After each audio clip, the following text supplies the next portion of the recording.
يستلذ الجسد بلحظة المعصية، لكن الروح تتعب وتتعذب، تنهكها الذنوب، تخنقها وتسلبها الطمأنينة.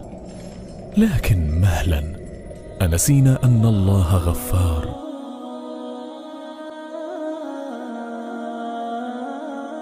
أن يمن الله عليك بالتوبة، فتلك أعظم نعمة. فبالمغفرة تظل ابتسامتك مرسومة على شفتيك رغم الآلام. تواجه المحن ولا تيأس، ودموعك تنهمر.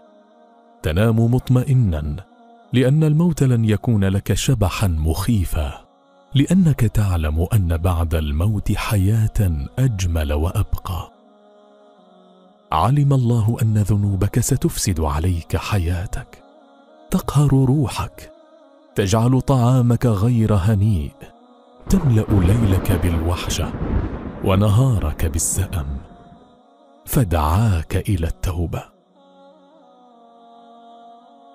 كان المسلمون يعتقدون أن إسلام حمار آل الخطاب أقرب إلى المعقول من إسلام عمر لشدة عداوته للإسلام، لكن الله فتح عليه أبواب توبته ليسلم ويكون عمر الفاروق.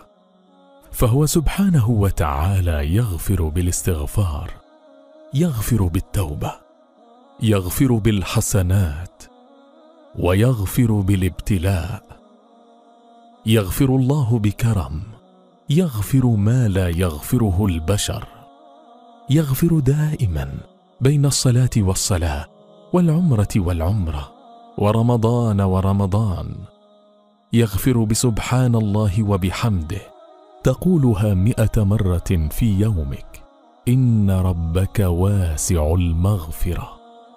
بلا مغفرة سنحترق وتلتهمنا الذنوب، سنشعر بالاختناق والضيق، ستظل حياتنا مظلمة كئيبة.